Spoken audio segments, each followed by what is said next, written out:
out in the public, and it'll be recorded. So, all right, if you don't know me, my name's Larry Faria. I'm the former president of the 1776 Sons of Liberty. Tonight's meeting is a follow-up meeting to a meeting we had last month about SGMA and water and the fees, and we had some people come and talk to you guys.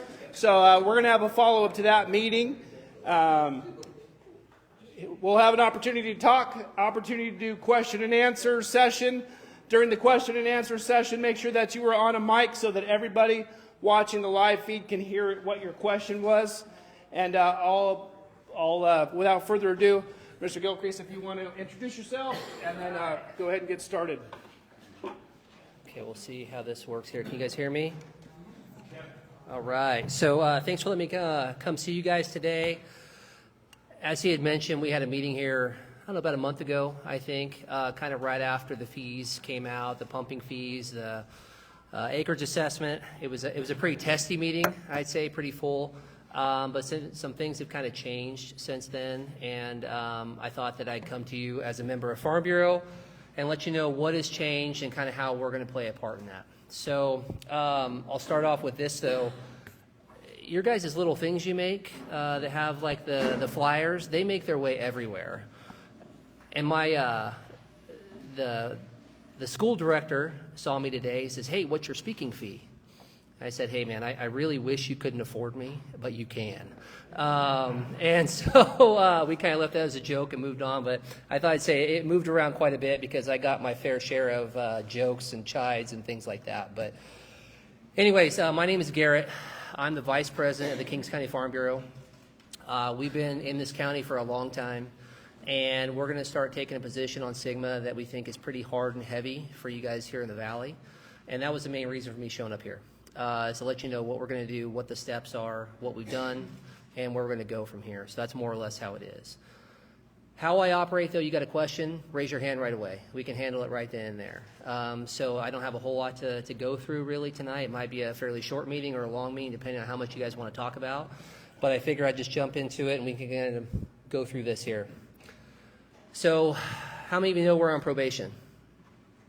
Most everybody, right? That was pretty well televised there. I was in Sacramento along with other people from Farm Bureau, other people in the community, other growers, as well as the opposition. I think it went about 9 hours or something like that from start to finish. And we all went on probation. The entire Tulare Lake Subbasin went on probation. It was a 5-0 vote. It was pretty much already cooked and booked in the bag. And we knew that. But that being said, that's where we're at now. So what I had a PowerPoint here with a picture on it. The big thing I wanted to show is the Tulare Lake Subbasin. A lot of people farm in Mid-Kings GSA. That's where we're at now. But there's 4 other GSAs that are a part of this entire basin.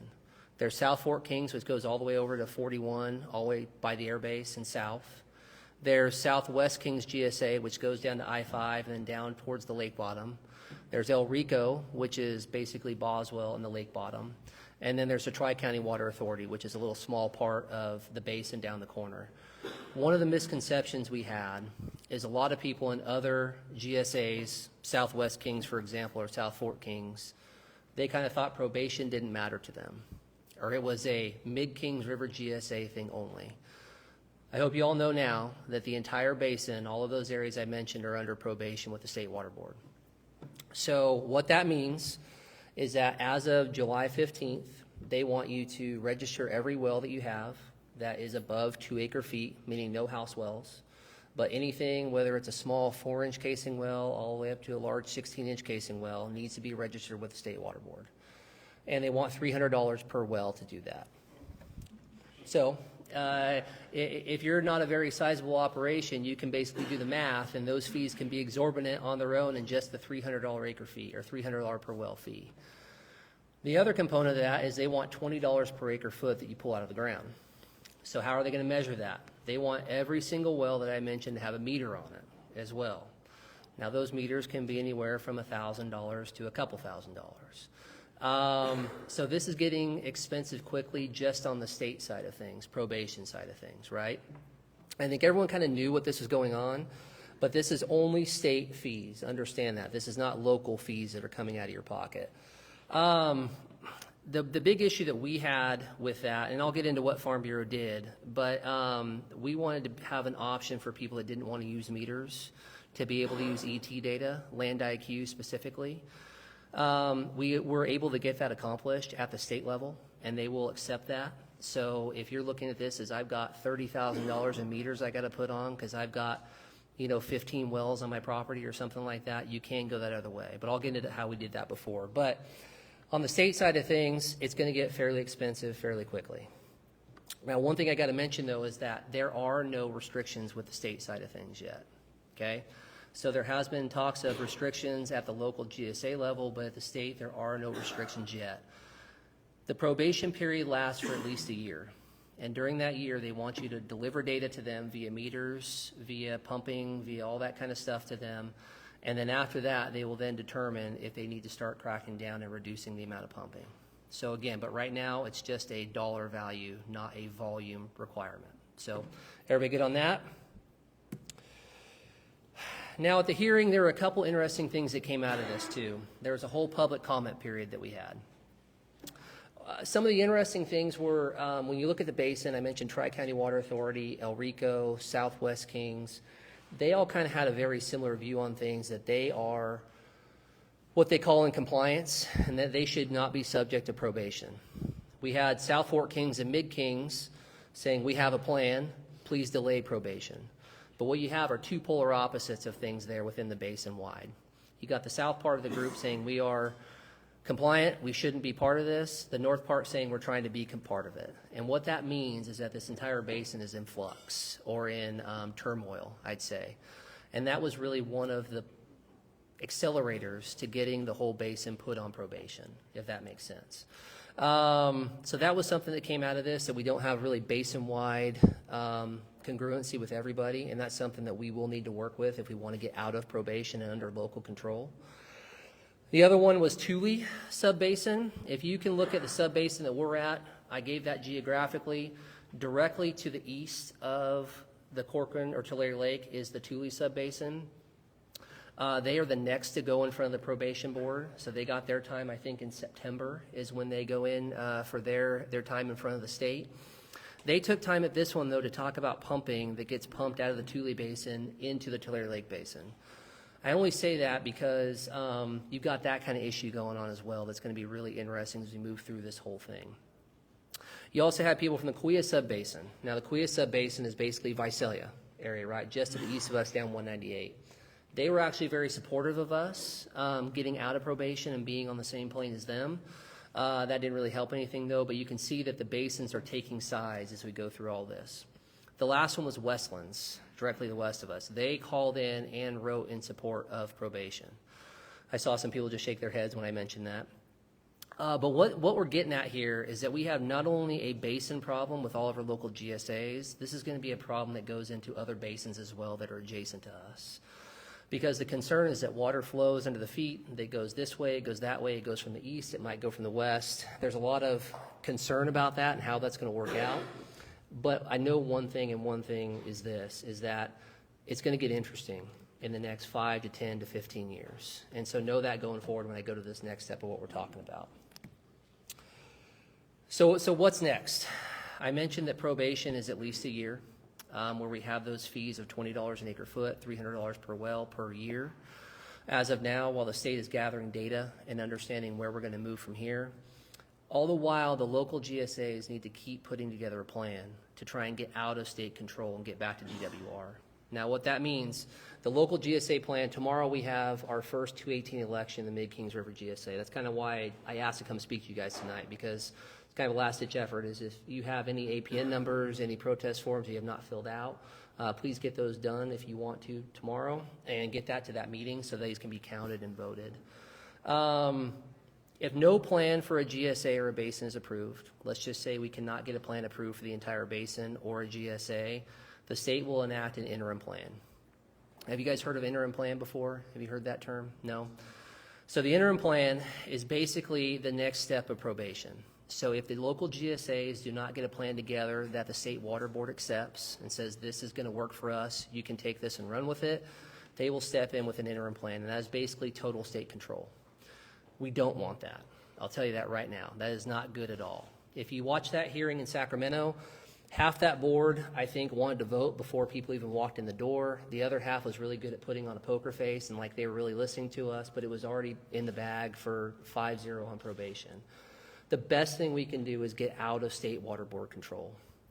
And the reason why is because we have no local influence at that point.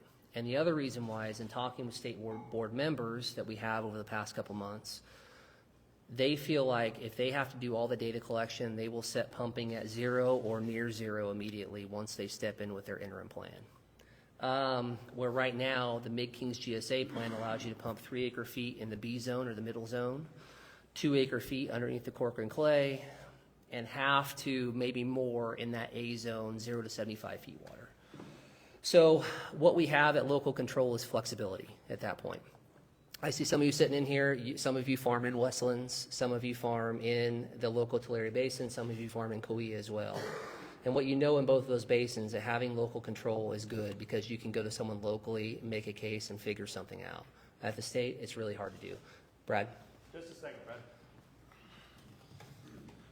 I'm at a loss here. I don't get it.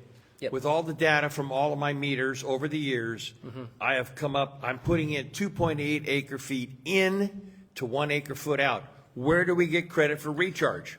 So I am going to get to that, to the local control part of it, and I will address that as an issue, and that is what Farm Bureau is really trying to do, because up until now, our local GSAs have wanted to take recharge and throw it in the corner and not even talk about it. And I think that needs to be a part of the plan if we are going to be sustainable, right? And it really should be, because all those basins I mentioned, Westlands, Kauai, Tule, they all have a recharge program already. There's no reason why we should not have a recharge program. But I have a feeling that there have been a lot of things that have been going on lately, and not even just lately, but over the years, that have really wreaked their ugly head now and have become a real problem. And recharge is just a casualty of that. So, how does Farm Bureau play a role? I mentioned I'm here in a Farm Bureau capacity as a vice president. I challenged Farm Bureau a long time ago, well, actually, probably a year ago. And I said, if it's not water, what is it? I will tell you right now that Farm Bureau used to be an organization, and rightly so, that really liked to step outside the lines, stay outside of the fight, watch it from afar, submit letters, maybe give some comment and some papers, but their action just wasn't there anymore. To their credit, we have completely and totally focused on water now. There is no other focus here in the Valley for Kings County Farm Bureau. Because really, without water, nobody's here. Doesn't matter what it is. This isn't a pesticide issue where we lost a neonic over here with this crop. This isn't a surface water issue with one grower over here. This is a water issue that goes across everybody. And to you, Brad, you're using 2.8 acre feet. Some of that's probably some well water, right? We don't have enough surface water deliveries down here in the southern part of the valley. If they would use that whole channel, that Yeah. recharges everybody. And they refuse to use it. Yep, and so this trickles into surface water as well, how surface water moves throughout this valley, right? I'm a big proponent of California has a lot of water, but we manage it like shit. That's 100% what it is. And it's no different than you having a ton of money but managing it like shit. You're going to be broke pretty quick. And California is broke in terms of water. It's broken in how they move water, and it's broken in how much water we deliver to the state. So anyways, Farm Bureau has really stepped up, and we are making a lot of moves in terms of protecting the growers of Kings County. So that being said, the meeting we had about a month ago, that was a different group that was coming in out of Kauai Basin. They did a lot of good work over there. They've done some stuff here. But for different reasons, Farm Bureau has really been able to step up, not only economically, but movement-wise as well. And the big thing is the little grower, right? The majority of us in here are considered small in the valley, right? We are not huge. We are not 30, 40, 50,000 acres. The thing with them, they have representation. They have lobbying groups. They have all these different things that they can use. We don't. Right? And Farm Bureau was created to create that for the small farmer, right? To collectively have everybody under one banner going in the same direction so we can have the same weight and might as those other guys do. And that's my personal goal for Farm Bureau as well, is to have local growers in the Kings County, underneath Kings County Farm Bureau, as we move forward to have a seat at the table and be around those big guys, right? Because there is not a situation where this might not end up in adjudication too. And this is settled in a courtroom, And if we do not have somebody in that courtroom, then we get what's left. That's the problem. So that's what we're faced with here. So that's where Farm Bureau wants to step up here. So what have we done thus far, and what are our future plans? We formally opposed the 218. You guys saw that. We also took the step of sending out protest letters and forms to everybody within the Mid-Kings River GSA. How many of you got that? So pretty good amount. It was everybody over 2 acres got one. So if you're 1.9 acres, sorry, we didn't waste 65 cents of postage on you, but everybody above 2 acres got one of those things. That was a big step. The local GSA was not happy with us. The state board wasn't happy with us. But I'm actually okay with that because the considered way they're going, if they're mad at me, then I'm probably doing something right. We also worked with legal counsel to develop some comments for the state board as well. That was a real big component of this, because if you do not have comments secured in the record, you end up losing some of your ability to fight probation, both legally, inside and out of the courts. So we worked with legal to do that. We had those, if Dusty Ferentz, he's the executive director of Farm Bureau, he was there at the state board hearing and read things specifically in a specific manner, so they were read into that record, and we can now appeal probation if we choose to do so. Secondly, we've now secured other legal representation just today. Her name is Valerie Kincaid, and she is actually in Sacramento. She's out of a law firm that only does water only, and that is it. She represents a couple GSAs up north. She is also very friendly with the Kauai sub-basin next to us. She's a bulldog, a very big bulldog, does not like to be pushed around, and she's very, very sharp. So we got her to do a couple things. Number one, we're going to protest the state board. So we are going to go directly after the state board and protest that probation that they put on us. You got 30 days to do it, and that is going to be done this week or next. So that will be done. So long story short, we're fighting the state board. I mean, that's really interesting. Going from Farm Bureau that used to be someone who liked to throw parties and collect money for wine versus beer and things like that, which we still do that.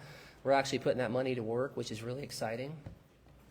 We're also working with the local GSA through asking first, secondary measures later, about the costs associated with that GSP that you guys saw.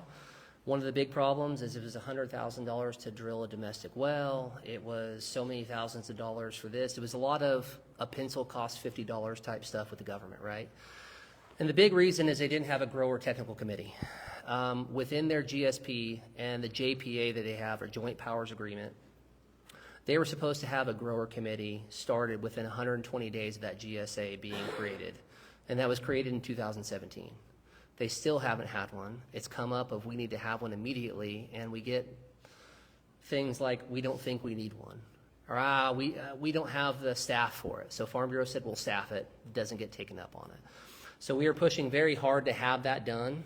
I told them very bluntly that I think you'd have a lot more buy-in if you had growers involved in the process. And that was where they really fell short, in my opinion, in terms of going to you guys with a plan, in terms of pumping fees and caps. We're also working together with the other GSAs to form a legitimate GSP for the entire basin. That's going to be a tricky one, though, going forward, because like I mentioned, some other GSAs, being like the us to the west of us in the south, they have had different opinions than we have. I'm not saying that we can't get on the same page. I really hope we do, but I just don't know that's ever going to happen. But we're going to try and work on that so we can get a GSP for this basin and get out of probation. We're also trying to coordinate all parties, right? So we took the step, like I mentioned, of protesting that. I'm taking steps like this now. We have a water committee that meets every week. We meet once a month, but we meet every week like a legitimate committee should. And then about every 2 weeks, we're going to have meetings open to the public, so that anybody here in this room wants to ask questions. If you decide to help and support Farm Bureau, you want to know where your money's going, what we're doing with it, we really want to be open and transparent. Open transparency is something that has not been done before in water here in this valley for a long time. A lot of it's done in back doors and rooms and meetings that you don't know about. The days of that have to be over, because that's what's caused this issue, in my opinion, is having all these things under wraps. So anyways, Farm Bureau is really trying to do that. But we have an ask of you guys, and that's why I came to 1776, because you guys were the first to jump on board in terms of getting around water, We want help spreading the word. We really, really do. Because this is an issue that isn't just a farmer issue. Agriculture is the number one employer in Kings County is government, which is kind of typical. The number two employer is agriculture, and that is direct agriculture jobs. So whether you own a medical practice, whether you are a photographer, whether you work in whatever industry it might be, you don't touch agriculture at all during the day. But it's this buoyancy that keeps the economy afloat. It's the foundation of your home. You don't see it every day, but when it cracks, you understand you got a problem. That's what agriculture is here. And we really need to come together as a collective of not only growers, but also industry people, city people, to understand that that's going to be a problem. And sticking together is going to be the key to that. And coming to people like 1776 to have that discussion is a very, very big part of that. And so I thank you for letting me be here. The other thing, too, is that Kings County Farm Bureau is seeding this effort right now. We aren't asking for money at the moment. We've got enough money saved up over the years that we can help pay for this lawyer. We can fight the state board. We can put a lot of pressure on the local GSAs to either come to the table with something new that we can work with, or let's come up with something different. But there will be an ask of the grower community at some point, right? Because this is going to be a fight that isn't done in 3 months, isn't done in 6 months, a year, or maybe even 10 years. This is something that will be going on for a long, long time. Mr. John's talking about Rogers Crossing, Temperance Flat, those things. How long have they been in the books? Exactly, a long time. And I agree that surface water is something we need to figure out in the state. The trouble is that if you look at high-speed rail, that's something they want to have happen. And how long has it taken them to get that done? If we had them say, yep, let's build Temperance Flat today, it's going to be a decade before we see anything of it anyway. So my goal is that we slay this monster to the best that we can now, and we focus on surface water at the same time. That's what it is. But we're going to need support from the grower community to do that. So all of you got protest forms in the mail. You'll probably get something in the coming months about, hey, this is what we've done, this is what we're doing, and this is what we're going to do at Kings County Farm Bureau. We'd love your support because we're going to need it. Because if we run out of money, then the train stops. That's the biggest thing. But I'm coming to you with that ask, but I also think, is that a good plan? You guys as growers in the community, or people like, say, that run a practice, electricians, whoever it is, I think this is something that's really going to involve a lot of people, everybody. So if you have any feedback on that, I'd love to have it as well. So we can get to that if you have any questions going forward. Any questions at all now? I mean, I covered a lot of different stuff from a really high level. Didn't know if you had any that you want to discuss here. Mr. Soares. You're talking about the farmers. How about the dairymen? I collectively put you guys in the same boat because I look at agriculture as agriculture. Whether you're milking a cow or baling hay, shaking pistachios, shaking almonds, we're all in the same boat together. And I think if you survive, we survive. And if we survive, you survive. So maybe I'm wrong, but I'm looking at this as a collective because we all use water to the same degree or to different degrees. So is that fair? Well, I guess so. Another question. Do you know how much acre feet a household uses? A whole lot more than they think. Average household. What's that? An average household. Do you know how much they use I'm per going to year? say it's probably in Per the year. acre foot range, maybe in town. 335,000 gallons, 1 acre foot. 325,000. Yeah. Yep. So just short of an acre foot. Yep. Which is How many households 326,000 live in gallons. Hanford? Yeah. And that was one of the problems is that the GSAs, they were initially, when they were coming into Farm Bureau and saying this is how we're going to do it, we're going to exempt the cities because they have too much on their plate. And I won't use the expletives that I used at that moment, but I said I don't think that's right. I think that the cities are the ones that kind of got us in this mess with the politics and the way they vote. And I think that they should share the burden of water restrictions just like agriculture should. So I saw Mr. Johns kind of go up there, but I really think that they shouldn't be exempt from these pumping restrictions and all these restrictions at all. So that was one of the things that I looked at, and I think that urban use, if you look at the state board too, the trouble is this is all put together by staff. These staffers put this together. The way it's been put together, there are a lot of holes in it. And that's one of the reasons why legally we are going to go after the state board and how they put this plan together. Because where's the data? What data have you used? For example, the pumping fees of $20 an acre foot and $300 a well. At the state board hearing, we asked, where did you come up with those?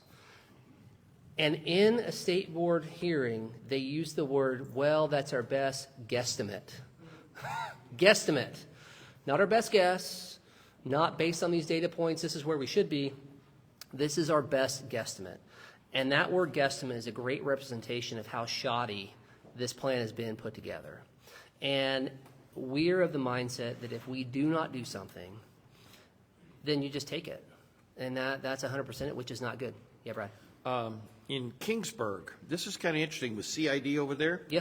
They've been bitching at the cities for years. You're not paying your fair share. Mm-hmm. Kingsburg kicks in $1 million a year to CID to balance out the water supply. Yep. City stepped up to the plate. Mm-hmm. Other cities haven't, but they're doing it just over our border. Yeah. And there's a lot of things that we can learn. So, for example, the Kuya Sub-Basin, Aaron Fukuda over there, great guy. He runs the GSA over there. He's the type of person you could go down and have a conversation with and figure some stuff out with, right? And we hope to learn something from them. And up until now, so I'll tell you that we had the GSAs in at Farm Bureau for years. They come in about every 6 months. They would give us an update as to, like, this is our plan. Our plan's really heavy on recharge. We're going to do this. We're going to do this. But, man, it went 180 degrees the other way real quick. And we realized very fast that it was not all that it seemed. And that's when we got involved. And so we're trying to right that ship. It's going to take a lot of time, a lot of effort to do it. But we are trying to do that. And that is one of the things, getting the cities involved, right? Not only from a perspective of this is going to hurt your city. So Mark Kairos, he was here at the meeting last time. He's on the GSA board. I believe he's the vice mayor of City of Hanford. Great guy. I love talking to him. And so it's people like that, and Travis Payton at City of Hanford, and the City of Lemoore. We need to have them involved in this process as well, because not only do we need some help from you, this is going to hurt you bad. Right? Because like I mentioned, that whole buoy type thing in agriculture, this is going to be a rough one. And if we don't take on the state board, if we don't protest the GSA like we are tomorrow, it's going to get economically really bad real quick, and there's going to be a lot of pain, a lot of pain. He was first here, and I'll get to you. Yeah, when you mentioned shoddy, I mean, you know, the way that they set those fees, you know, that's how serious this can be, because you're saying $300 a well, where they didn't identify whether that well would pump 200 gallons a minute or 1,000 gallons a minute. There's no differentiation between a small well, big well, right? I mean, acre feet. Yeah, no, there's no different. The only thing I would say is that they do have an acre foot charge of $20 an acre foot. So if you have one well that produces 1,000 gallons a minute and it pumps for so many days, you'll pay more money per acre foot. But that $300 on a small well, that acre foot charge goes up a lot higher because it's not pumping nearly as much water, right? So yeah, it was there. I had the talk or the guesstimate portion. There were a lot of aspects of that thing. We actually, Valerie, the one that we just hired, we had a meeting with her today, and she had a list of 7 or 8 things just from that hearing that were problems. This is a big issue. This is a small issue. This is big, big, big. And she said, we will go after him like that. Yeah, I made some public comment there. Is like everything I heard, I went there to listen to that Sacramento meeting, and it was all about less, you know, and I mentioned that when in other words, less pumping, less. I said, let's talk about increasing the water storage and you know, and the subsurface water storage, increasing above ground storage. I mean, that's what ought to be discussed, not reducing everything, increasing everything, so everybody has enough water to irrigate. And you know, SGMA is a law or a statute that, like it or not, we are going to have to live with. As I mentioned, the high-speed rail thing. We fought high-speed rail tooth and nail, and it got to a point where went to court. They sided with us. They went to appeal it. The appeals court said, well, you can't really say they did anything wrong until they build it. So it's like, it's fundamentally wrong, but you got to let them mess up first before you can hold them accountable. You can't look at the plan and think this isn't going to work. That's how the state is working. And unfortunately, this is how this is going to work too. So whether we think Sigma's bad, it's all we can do is apply pressure and fight back a little bit. And what gives me hope is that this is the only time, probably since Cesar Chavez, that I have ever seen the ag community be so rallied behind one issue that we might have a shot at doing something. Is it going to be perfect? No. Nothing's going to be perfect. I think perfect is going back to pumping as much water as you want and not having any problems. We will not be there. We've got a scale of really bad, which is state intervention, interim plan, 0 to half a foot of pumping maybe, to the glory days. We want to be somewhere close to those glory days. I don't know where we're going to be on that sliding scale. I really don't know. But I do know that if we don't do anything, we're going to be all the way over here where we don't want to be. So anyways, take that for what it's worth, but that's my personal feeling, and that's the personal feeling of Farm Bureau as well. What are we protesting tomorrow if the state already rejected their plan? So they didn't reject their plan. That's the other thing. We went on probation. If you look at probation, think of the GSA as your kid, okay? And your kid was supposed to clean his room when he got home. He did about half of it, right? He didn't do the whole job. He really half-assed it. You're still going to punish him. He's done some of the work, but not all of it. You're going to say, all right, dude, sorry, man, you cannot play your Xbox anymore for the rest of the week until you get your act together. He's on probation. That's basically what we are. We're on probation. So they rejected our plan in 2020. And here's the other part about this, is we submitted a plan in 2020. They took 3 years to get back to us on that, or no, 2 years, okay? And then they wanted a revision back in about 6 months. So they can take 2 years to evaluate these plans, and then they expect it back in 6 months. We submitted another plan. I believe they submitted another plan. It was rejected as well in 2023. So this new plan has not even been submitted yet. It's all talk. We said, this is what our plan is going to be. This is what we think it's going to do. This is how it is. This is how it's set up. But we never submitted a new plan to the State Water Board. So that's why they put us on probation. And Dee Adamo even said, if I had got a plan, I would be campaigning to delay probation. But we never got a plan. And she's one of the most friendly portions of that State Water Board that we have. And she said that, so, and I tend to agree with her. Because locally, if we don't have a plan together that we can submit when we know that we are going to go on probation, this happened all the way back in October when they had their first meeting in Hanford, it's kind of a sign that, hey, we didn't clean our room like we were supposed to, right? So now, but here's the thing. I go back to the probation. You've got one track of probation with the State Water Board. They just basically come in and said, we're going to watch you guys, but we need money to run our program. That's where that $20 and $300 goes, the guesstimate.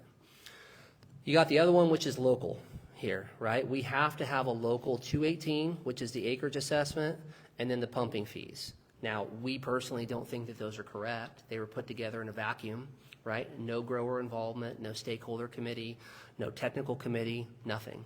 You look at Kauai, you look at Westlands, you look at North Kings, which is above the Kings River, and you look at Thule, they've all had grower committees for 5-6 years, technical committees, everything. And their plans look drastically different than ours. And so we need to defeat this tomorrow, put pressure on the local agency to allow us to see at the table to figure this out. And if they don't, then we'll try and replace them. I mean, that's really what it is. So that's where we're at. So they make it really confusing because you're like, we're on probation. What's this local thing for? You want to get a local thing passed so that way you can have someone to talk to locally. Because if the state board comes in, you're dealing directly with Sacramento. And I don't know if you called the DMV lately or anything like that, but it's not great. So that's where I would put that. Any other questions?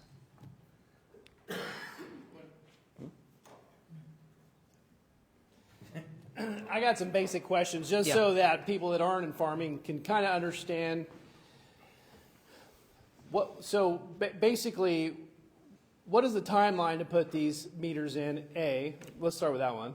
July 15th. So locally, they wanted them in by December 1st, but their communication skills have been pretty poor. A lot of people didn't know about it. They don't really send paperwork out that well. Rarely have meetings that would be conducted up until lately.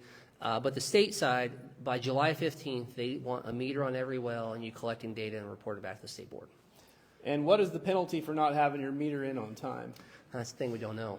We don't know. So at the end of the meeting, we were talking with the state board and said, hey, this meter requirement is going to be expensive for a lot of folks, And there are other GSAs and the DWR, which is the parent company of the State Water Board, Department of Water Resources, they accept Land IQ, which is satellite imagery. Basically, it measures your field, says, hey, you have this crop growing for this many amount of days. This is your average water use. Here you go. We wanted to give growers an option, right? So they didn't have to go spend all that money on meters if they wanted to deal with Land IQ, which is fine. I think you should have both options, depending on your situation. A lot of guys have meters on wells already, right? There are a lot of people that don't. So it just depends on what side of the boat you're on. But if you want to go by meters, it's July 15th. And if you want to go by satellite imagery, it'll be between July 15th and the end of the year at some point. That'll still be figured out with State Board. Now, on that Land IQ though, have they said they will approve it? Because none of the GSAs with it have been approved yet, right? So here's the thing. None of the GSAs have been totally approved at all. They've all been conditionally approved. Every GSA's GSP, Westlands, Kauia's, or not Kauia's, but North Kings, is all technically conditionally approved. You're supposed to reevaluate them yearly, and then every 5 years report back to the state board, because if that plan is not working, they want you to make adjustments. So, but Land IQ is being worked at in Kauia. They use that. Over here in Westlands, they decided to go with meters. That's been the big thing, is meters for them. It just depends. So the GSAs have a lot of control as to what they implement and what they want to go with. But at the state board level and at DWR, they will accept Land IQ as of now. It just depends on if the local GSA will let you do that. So, but again, it's expensive, right? Meters are expensive. If they're not paying for them, then I think you should be able to use Land IQ if you want to. Yep. Just a second, I'll get you mine. Go ahead. The meters, you put them in, are you reporting to them directly? How does that work? Yeah, that you would be reporting in a portal to the State Water Board. And that's the other thing, the portal's not even built yet. And so it's a lot of, we're building the plane as we're flying it right now, and that creates a lot of anxiety for people. I mean, I deal with this almost every day, and it scares the shit out of me. And so it's one of those deals where it's nerve-wracking. But again, that's the void that Farm Bureau is trying to fill. We're trying to get that info for you and go to bat for you guys. So, but there will be a portal at the state board that you will input stuff. Now, here's the Same other portal to register wells? What's that? Probably you register well online? Correct. You register it online. In a portal that doesn't exist? In this portal, it Yes. doesn't yet to be created portal. Yeah. So you will register your well online there. You will input your acre feet. Here's the other thing too, is that because they're open to Land IQ and using Land IQ, if you grow 500 acres and use 10 acre feet, they're going to probably have a question about that. You might get away for a year or two. That's already come up as like, hey, well, I didn't use any water this year, but I grew a full crop of pistachios or almonds. I don't know that that's going to fly long term, but there's a lot that's yet to be determined too as far as how they're going to meter these things and measure it. So let me ask you this. Is this because, I mean, you're talking numbers, but if you don't farm, you don't quite understand the numbers. Is that price hike and these fees enough to put a lot of small farmers out of business, or is it just going to be an increase in production price? It's a lot to put a lot of large farmers out of business. So, for example, if we look at, let's just say you have very little or no surface water, you grow 1,000 acres of almonds or something, or alfalfa even, or pistachios. They all use very similar amounts of water. And you have to pump 3 acre feet on a tight year, 3 acre feet, right? That's cutting it real tight. To the State Water Board, that's $60 plus $300 per well. So that's $60,000 right there. Some guys didn't make that amount of money this year, right? There's a lot of red ink out there, a lot of red ink. And that's the double whammy, is that this is coming at a time when commodity prices are at record lows, prices are at record highs, inflation, I don't care what Joe Biden says, that's baloney. I mean, go buy a gallon of gas or a loaf of bread, you're going to be broke either way. It's a lot of pressure. So now I think guys would sing a different tune if we were just rolling in money, like some guys were 6, 7, 8 years ago, but this is a different time now. a real different time. And so that's just a state board. So that same 1,000-acre grower is paying $60,000 to the state, give or take, right? So then you have local pumping fees on top of that. Let's just say it passed and you had $95 an acre foot. That's $300 an acre that you have there. So $360, so it's at $360,000 going to the state and the local GSA. Again, that's well beyond what some guys made this year. You know, there's a, huh? What are they doing with the money? It isn't helping us one goddamn bit. No, and that's one of the pushbacks on the state, right? You have this whole, the requirement by the state board, okay, within SGMA, is that they have to step in on probation or an interim plan. We are required to pay them to cover their costs. They don't even know what their costs are going to be. That's the trouble with this whole deal. And this is the sad part about us going first, being the Mid-Kings River or the Clear Lake Subbasin. We are the first ones to go in front of the probationary board. I think we'll know more in September when Thule goes in front of the probationary board, and then later when Kern and Kauai do as well. But right now, we don't know what they're doing with the money. And that's the trouble, is once it goes to Sacramento, it's kind of a black hole. But again, if you don't have people putting pressure, where's this data? Where's this going? If you don't give it to us, we're suing you this way, and we're going to go to court. And that's just what it's going to be. And, you know, that's the trouble. You don't know where this money's going. And it's not helping us at all. So part of that local money, though, that $95 local GSA money, that's designed to go to two main sources. The first one is shallow well mitigation. So meaning if a person has a domestic well that is at 100 feet and it goes dry, the state says that the grower should pay for that because we are pumping all the water. I know, chuckle here, I know. And the other one is subsidence. So think of, Thule has a real bad issue right now with the Frank Kern Canal. They're doing a bunch of repairs on that and it's already sinking. So, but there's two things with that. If you stop pumping today, we'll probably still have some subsidence. I don't think it's ever going to stop. Now, is pumping going to accelerate that? Maybe. Don't know. But the data is pretty young, right? And they're making a lot of decisions on some really young and really not robust data to a degree right now, right? And then the shallow well mitigation thing, the budget that they have, and the reason why it was $95 an acre foot is they budget that 60 wells are going to go dry every year in perpetuity. And they cost $100,000 a piece. So $6 million a year we're going to need for wells in this county. I don't remember that many wells going dry in Kings County, even in the driest of years. And the other problem is that when you go back to county records, a lot of those wells were re-drilled because of faulty equipment, you know, poor casings, very, very old, or they were drilled 25 feet deep. You know, we had perch water table years and years ago. You know, that's the issue that we thought was a big problem, is that this was just, oh, it's cost us much, okay, we're going to put it in the plan. A well doesn't cost $100,000. Maybe 25, 30 grand, possibly. The other component of this, too, is I personally feel if you move out in the country, you kind of take a little of this onus on yourself, right? You have every right to live in town and have the city deliver you water, and, hey, that's fine. But if you want to live out in the country with the clean air, well, maybe not so clean in the summer, but, you know, wide open spaces, there's some responsibility, I think, that you own with that. So do I think we should pay for 100% of the wells? No. But do I think there should be some cost share, considering SGMA's here? I don't know. It's something that you have to look at. But the big problem is I don't know what kind of vetting process there's going to be. The way it was laid out initially is, hey, my well's dry, cool, we'll be there Saturday to drill you a new one. No problem. You know, no evaluation, no this. And my other concern is that if you put it out there publicly that it costs $100,000, not saying they're all this way, but a well's going to be $100,000 pretty soon. Yeah, I mean, right? It's one of those deals. So that's the troublesome part. But lots of holes with the plan locally and at the state level, but we are trying to exploit those for your guys' benefit. Yep. 3 questions. Yes. First one, if somebody has a property and it's 2 acres or more and they do no farming on it, do they still have to have the meter on it? No, I mean, if you're not, there's a term in there, de minimis use. If you use less than 2 acre feet, you're basically exempt from SGMA.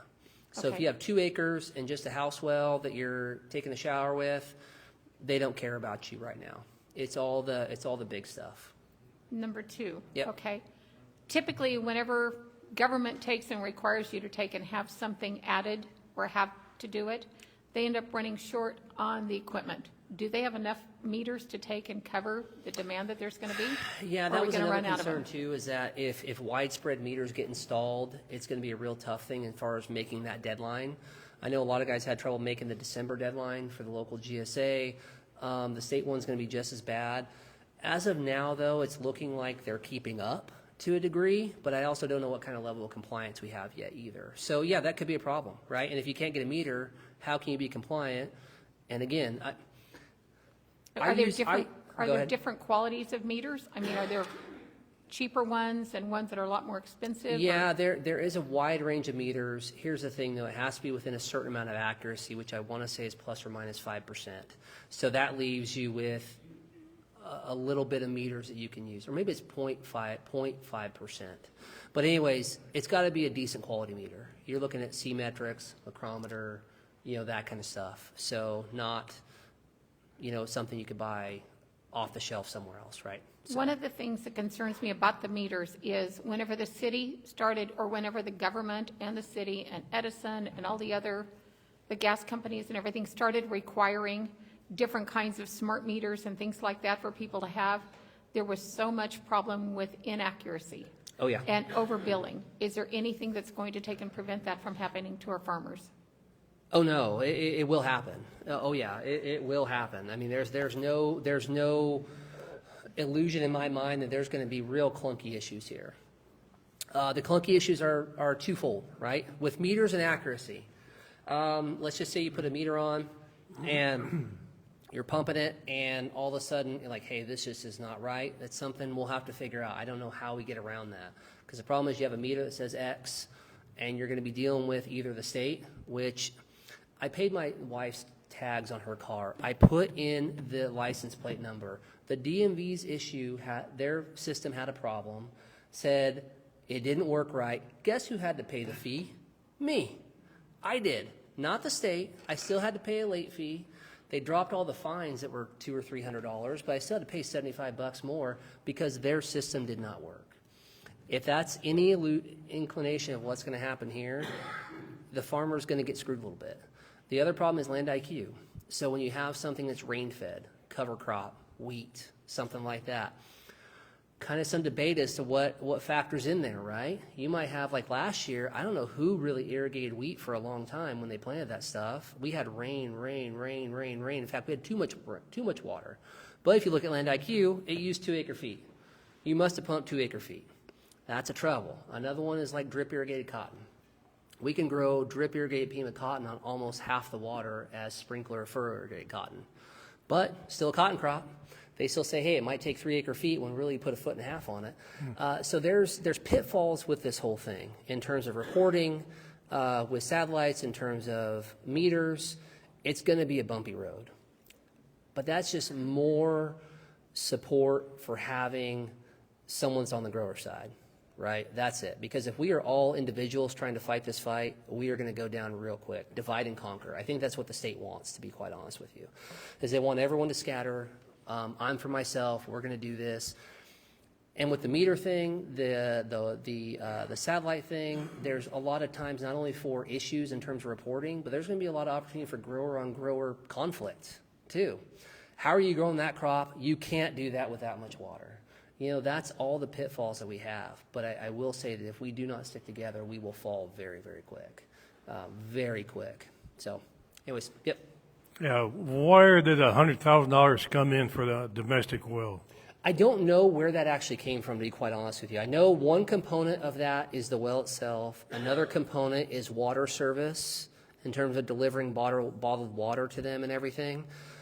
But either way, I really don't know how that even came up. We've asked as to where that came from, how they were come up with, and got very, very gray answers. And that's the concern, is that all of this information was put together in this plan in a vacuum by a very small group of individuals that collectively don't have a lot of farm ground, if any. Yeah, they don't know nothing, but talking to the well guy we deal with, he says about 25 to 40,000 for a well. Yep, exactly. So the you're looking 100,000, pardon me? you're looking at quarter to maybe a half of what they have in that plan. Yeah. The other aspect of this too is, who's heard of self-help before?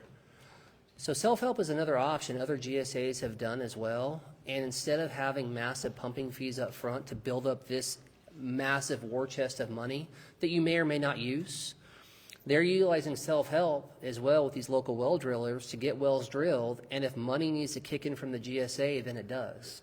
But self-help is there for that reason. You know, for people that have trouble paying for infrastructure, whether it be a well, whether it be an AC unit, and they've got a pretty decent budget exactly for that. Other GSAs have come alongside them to work in tandem. You know, so we only go to the grower for exactly what we need to backfill that. And that's worked out pretty well in terms of making it somewhat equitable there. So. Got a question, and I'd like to see the Farm Bureau, Kings County Farm Bureau, determine the domestic wells. I've lived in the country all my life, which has been a long time, and we are, any house well that I know of in that island district, they're 200 feet, you know, even 40 years ago, because the water quality from there was so much better. You get, you know, we got water at 8, 10 feet, but you don't want to pump that water into your house, or It's even brackish. down to 80 feet. It's got full of iron. It turns everything, you know, around the yard and in the house. Everything turns, the clothes, everything turns orange. Yeah. You can't drink that water, or you know, you could drink it, but it's not good for you, I'm sure. Yeah. So, yeah. boy, it'd be good to know the wells, domestic wells, you know, country wells and farms for residential use, you know, what's the depth? I don't Yep. think it'd be too big of a challenge to find out from well drillers what that is in Kings County. No, and those records are available at the county. So we as Farm Bureau, we pulled record requests or drilling permit requests over the last few years. You can get the depths from those. That's all public information available at the county. And that's going to be one factor in developing this plan. You made a comment around shallow water not being good for drinking, but there's a lot of guys that farm along that Kings River that if they don't pump that water, it could come up too close to the surface and you can't grow a lot of crops on it too. I mean, that's a problem as well. And so this is a classic example of one size fits all. Here you're going to do it. This basin has got a lot of different intricacies that really need to be evaluated, and yeah, it's going to take a while to figure that out. But there should be some evaluation for exactly what you just mentioned. Yeah. Just out of curiosity, I know we got a lot of rain last year and some decent rain this year. Did we gain anything on groundwater levels with the amount of rain we got last year? Or are we still in the hole with the amount of water we got last year as far as pumping more water that's going in? No, I mean, the water levels did rise around the county for sure.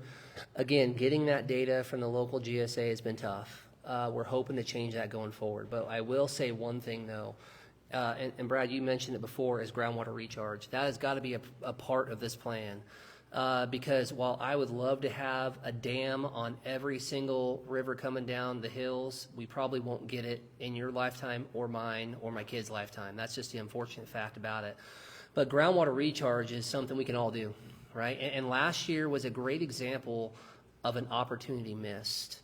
And for example, when the Kings River really started roaring, we had a lot of pits that were dug in strategic areas for high-speed rail that were designed for sinking basins, but they weren't connected to the river. So I think they did eventually connect them, but there was a lot of opportunity just like that, for example, that went by the wayside. Another opportunity was, for example, there's growers that have canals that go right through their property. We could get a lot of recharge done there too, because if I could go into the GSA office, and they said, yep, if you put a basin in, we could get credit, give you credit for pumping, you get 50%, the basin gets 50%, cool, we'll put one in tomorrow, no problem at all, let's do it. Because last year I had more water than we could ever use, everybody did. But that was another opportunity missed, because the approach up until now, and still now, has been the local GSA purchasing property and building basins with it. Two troubles with that. Number one, you're purchasing property, which is very, very expensive. Number two, if it's a government agency doing it, that becomes a civil service job. Therefore, they're very expensive, they have to meet a lot of requirements, and they take a lot of time. So if we go at that snail's pace, we're not going to have an opportunity to sink a lot of groundwater by doing that. But if you were to work with local landowners, and one option is building your own basin, another option is fallowing ground and just flooding that ground. Aaron Fukuda has done that over there, and he can see via imagery where they've done that with fields, and they build up this own water bank around them, right? And last year, and even this year to a degree, we've got a lot of surface water floating around that we could use for those kinds of things. And I just feel like not only was it an opportunity missed last year, but there hasn't been any initiative upon the GSA to even think, hey, let's figure out this recharge problem, because we want to be ready for the next one. It's I'm a big believer, it's not what you do, it's how you do it. And they've been doing things a little wrong lately. And so we want to really change that. So One of the things that, while you guys were talking and everything about the $100,000 per well, I grew up in a family that had my dad was service related in regards to farmers. He was a chemical advisor to farmers. Mm-hmm. Anyway, and there was a time that I literally worked at CVC Cotton Gin, which is Central Valley Cooperative. Yep. One of the things that the farmers might need to think about is taking it, if it gets down to it, or if it's going to be a situation where people are going to be gouged by wells, farmers end up collectively buying the equipment to take and do the wells if it gets down to it, to where they could work together and everything and do the wells if they ended up having to, if the well companies ended up taking advantage. yeah, and you know, when I say take advantage, that is in no way a disparaging remark to the well companies around. That's just human nature, right? You know, if you're going to go buy a pickup and this guy's selling them for 70 grand and you got them for 65, I'm marking it to 70. That's what the market is, right? It's just what the market will bear, and eventually you will get there if that becomes a problem. That was a talk, though, about that in terms of buying your own equipment and doing that. That has its own complexities, though, in terms of getting that done. I think a better way of going about it is working with local shallow well drillers, which there's a few of them. I won't name them just because we're on Facebook here, but that are good people and that would work in a situation like that and try and be good with the farmer.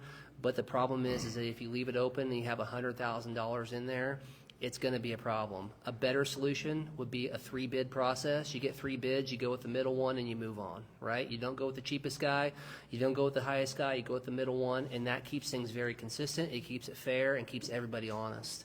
But again, there was nothing in there. It was blanket. It's going to be $100 grand. That's what we're going to do. Must be getting drilled by state employees. Yeah, yeah, exactly. How about getting the Board of Supervisors to tell the state that Kings County is not going to participate? Yeah, so I'm glad you brought up. What's that, Brad? We will not comply, period. Yeah, so the Board of Supervisors, I'm glad you brought that up. It was actually in here. I skipped it. I talked to a few of them. Rusty and Joe Neves, other guys in my committee have talked to Doug Verboon. Doug was in Sacramento and gave some comments to the State Water Board. My first comment to them was, you guys have been too quiet. And for you, Aaron, or Mr. Medeiros, if you get that seat, we need to not be quiet on this issue. Now, there are some concerns, though, about the Board of Supervisors, and some of them think they have a lot of authority. Looking at the JPA and how the GSAs were formed, there's some question as to how much authority they actually have. But from a public perception point of view, from a being vocal point of view, they got a lot of power in the county, a lot. And the fact that I haven't heard a whole lot come out of them was somewhat disappointing, but I personally made calls to them and said, hey, you need to change that. And so their approach, though, which has been very similar to Farm Bureau too, is that let's see how the hearing happens on the 23rd in terms of how this GSA vote goes, and then you really turn up the heat. And so I think the mechanics of that are going to be still ongoing, but having the Board of Supervisors alongside Farm Bureau, alongside industry is going to be a big show of like, we don't want to comply, but if we have to comply, it's going to be like this, right? Because when you're going against the state, and I use high-speed rail as a great example. I know I've used it a bunch of times, but it has a lot of congruencies with this, in that they passed that bond, and it was supposed to be $10 million. Or 10 million, is it $10 million? $10 billion? What is it, 100, and they haven't even got a tenth of it done or something like that? It's way over budget. They've done a lot of things wrong. we fought with them along with Aaron Fukuda to get that thing stopped. And from the way I understand is that we went to court, we won, they appealed it. The appeals judge basically said, well, you can't say they did anything wrong until they build it. And it's like, wait a minute. It's wrong. You know it's wrong. They're not doing this, but they still got free reign to keep going and doing what they want. So SGMA is the high-speed rail train of water. So are we going to be able to say we will not comply at all? I mean, there's a thought that we could probably do that for a little while, but at some point the state's got a lot of levers they can pull to make life really hard on you. You know, whether it be imposing, working with PG&E to shut off power. You know, that's one of them. Exactly. So there's. Private entity, they're not gonna shut your power off. What's that? PG&E won't shut your power off. State will. It's their money. Well, that's true, but I mean, a state that can go from billions of dollars in the black to red in 1 year will make a lot of deals with people, right? Well, So who knows how this is going to go? But even the state board, for example, the way they put that together, using terms like guesstimate, they're not operating in such a way where they have this all figured out. So we could get to a point where we don't comply, but it could get really weird in the process, right? So well, that's I just a think concern. it's also our constitutional right to, when the government gets too tyrannical, to get rid of them. Yeah, I mean, I would love to do that. Okay. Yeah.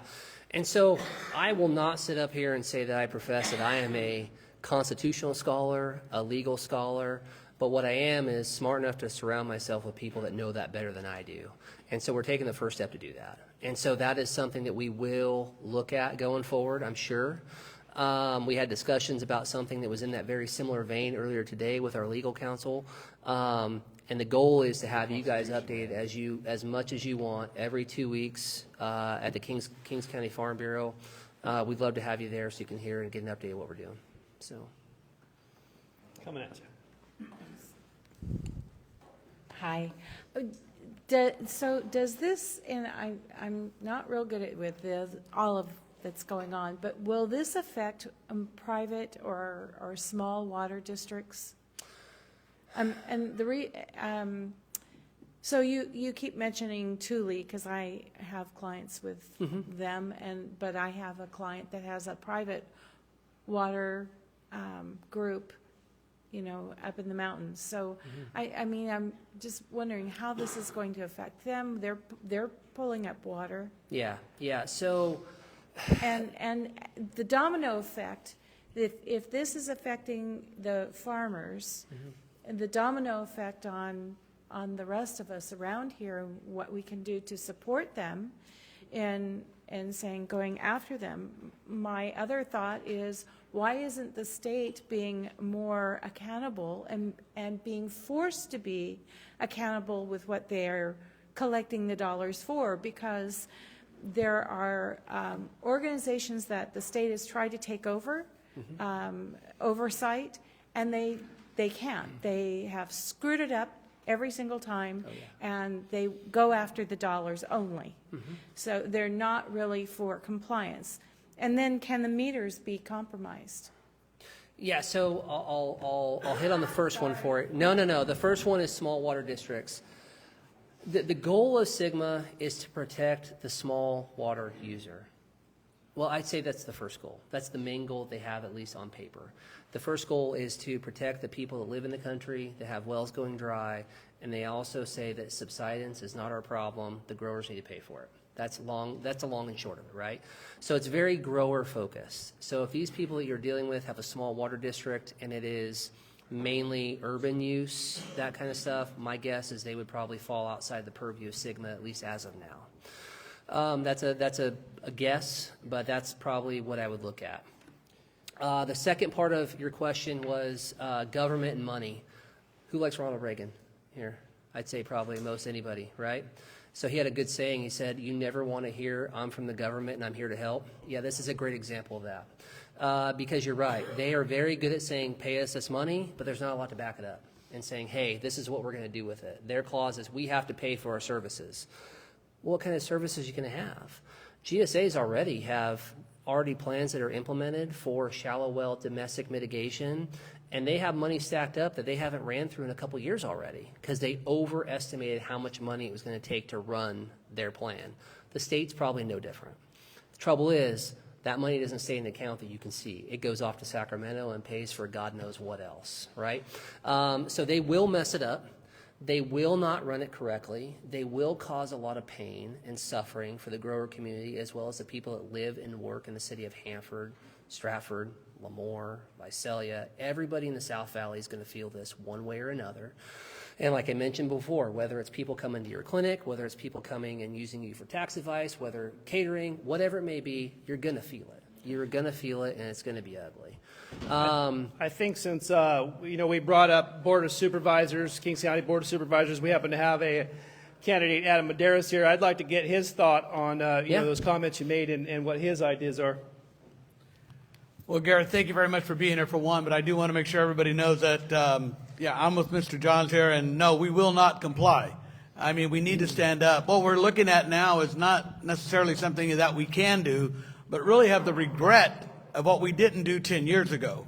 They've now established the Water Board that is now just another unelected government agency that now has the power to tax and fine. And when they come out publicly and say, we need these fines and fees to fund our organization. Yeah. That's literally what they're doing. So again, we have allowed another unelected bureaucrat to have authority over us and to stifle the farming community. I think we need to encourage our supervisors to grow a pair and say, we will not comply because this is extortion of the highest level. People in this valley died years ago over water rights. Mm-hmm. And now they've taken them from us and said, you will pay your share. Yeah.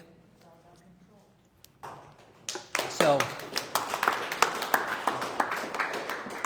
I can't say I disagree. I agree with that comment, totally. And it's very in vein with what I mentioned before, is that the Board of Supervisors, I personally feel, outside of maybe one or two, have been a little too quiet on this issue. I will say they took the step at the last meeting to protest the fees as well. They own ground in the county, not a lot, but it was a very symbolic vote that they had. So I'm hoping that's a very first step into being more involved in this situation. That's why I called you out earlier too, assuming you might win in November.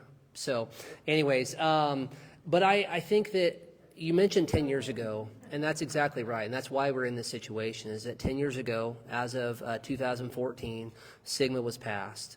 Our GSAs were formed in roughly around 2017 in there, and so we've had about 7 years of kicking the can down the road, and we are now reaping those issues.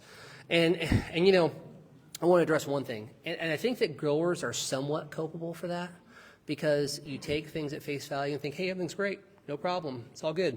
There's no fees, there's no nothing. They're not doing restrictions. I heard that as early as last year. They're not doing any restrictions at all.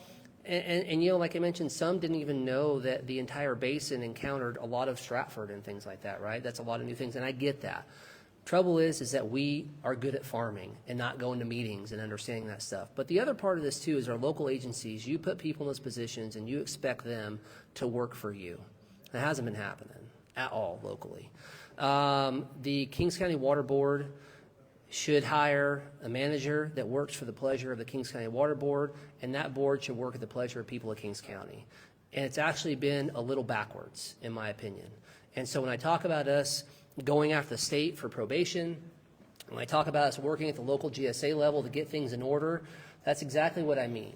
That Farm Bureau is funding an effort, both legally and politically, to put pressure not only on Sacramento for everybody in this room and the people of Kings County, but also at the local level to get things changed. Because say we are successful with the state, if we don't have a local group of people that are running that district and that GSA that want to play ball with us, it's useless.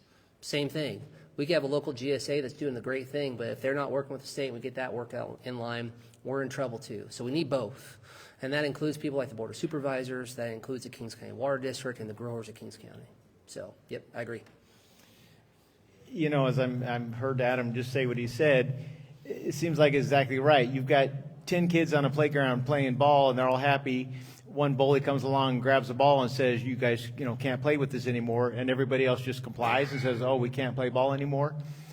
It's one of those things that once you turn over and you start complying, there's no end to it. We can see it at every level across our whole country. Why we've lost the country to the level that we have is because we just comply.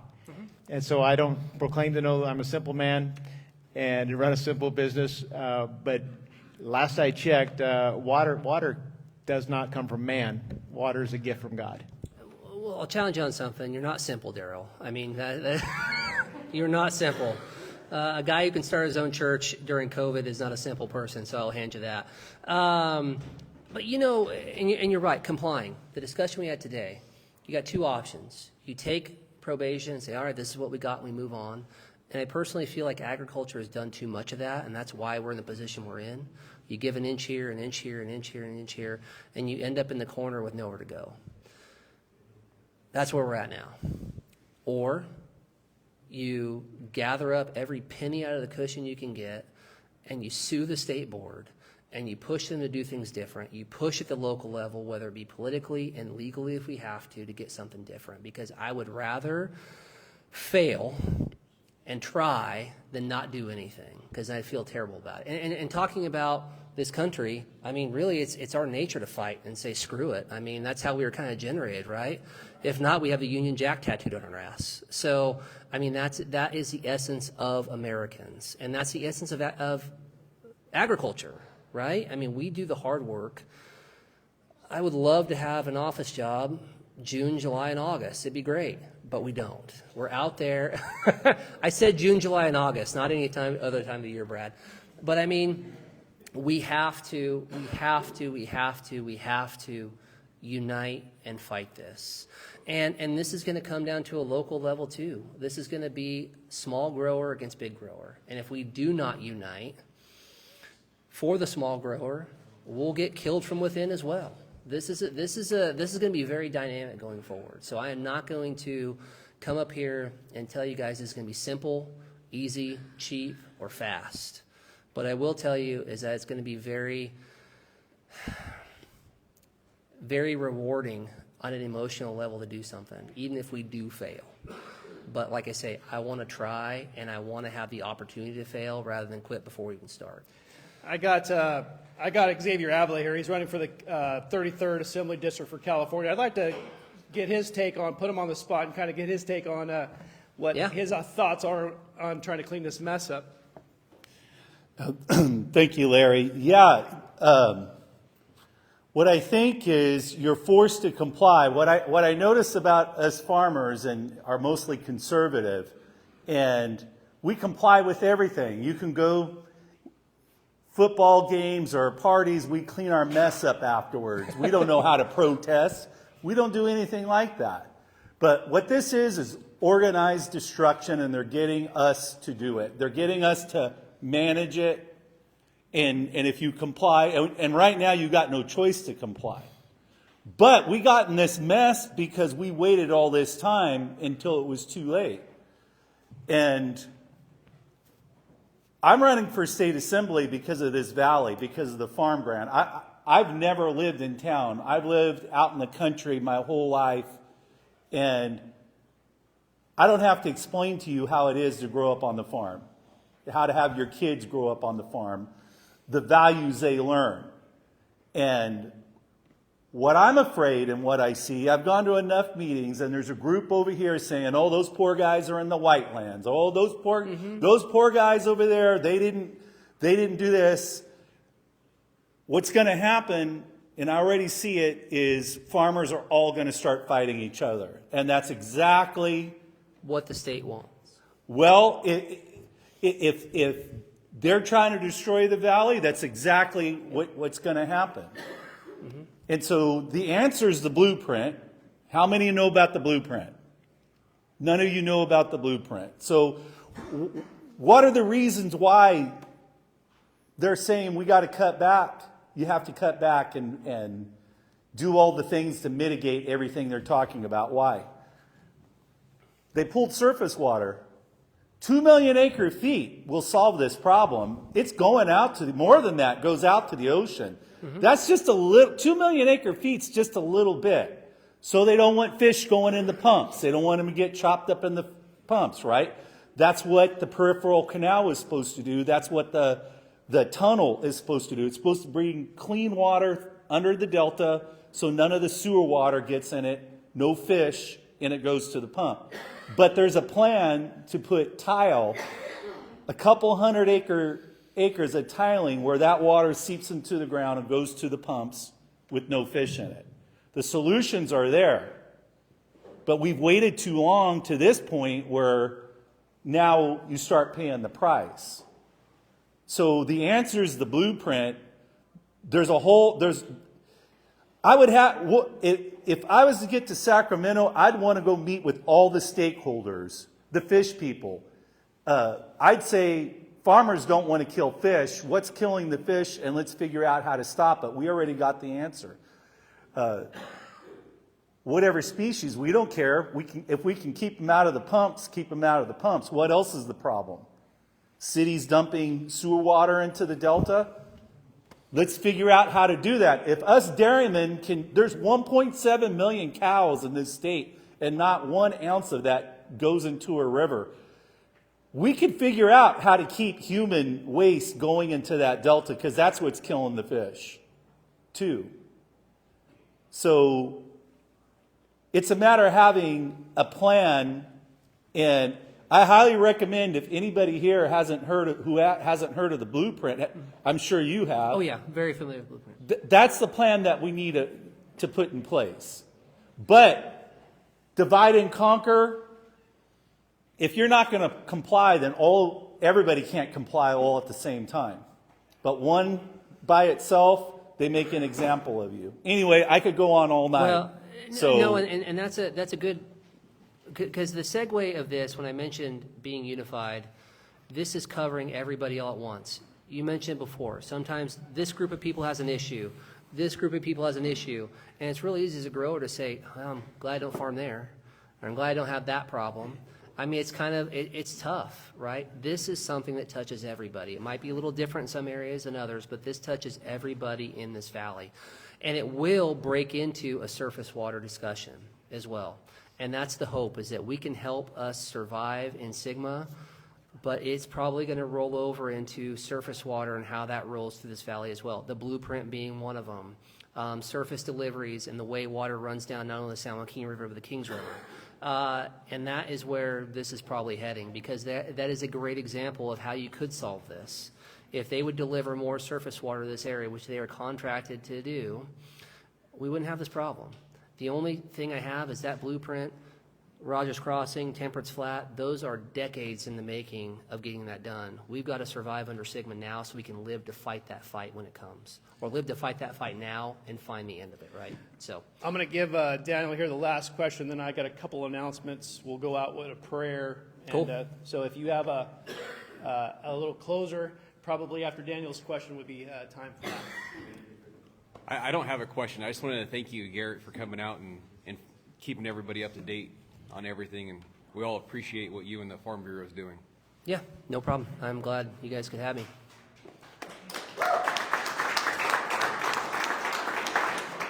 So the last thing I'll say is I want to thank you guys as well for being open to having us here. I really enjoy this group. I think you're going to be key into locally drumming up support for what the Farm Bureau wants to do, and you'll be hearing from us. So thank you very much.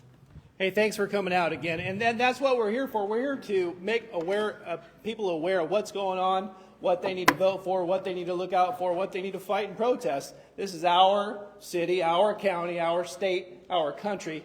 We just have to show them that it's actually ours. We're going to go out with a prayer. What I do want to make is a couple announcements. If we have our annual summer jamboree, it is on June 29th. We rent the Elks out here. We have a really good party, a lot of gifts. We give out door prizes. We have raffles.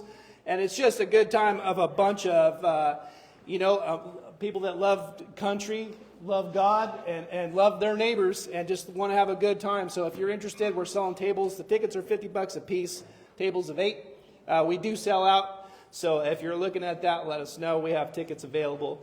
And then also, Anna? Yeah, if anybody else is interested in doing the camp scenes, there's going to be some of this going on Friday afternoon and Saturday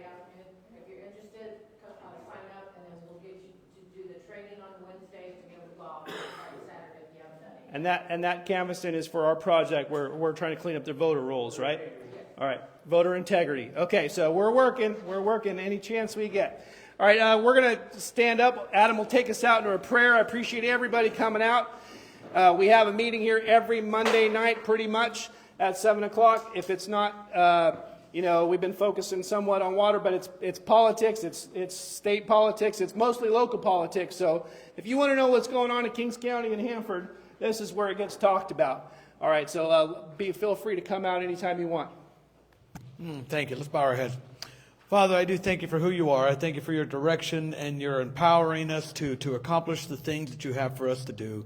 I thank you right now that you instill in each person in this room, each person hearing this on Facebook Live right now. Father, in the name of Jesus, I just thank you that your Holy Spirit touch them, guide them, and lead them, Lord, that they know that there is a part that they have to play, that they will rise up through the power of the Holy Spirit and accomplish that work. That, Father God, that we will stand tall and we will stand proud that we are from this valley, we're anointed of God, and we will not comply.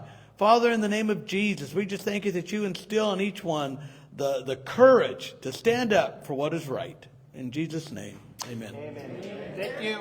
Yeah.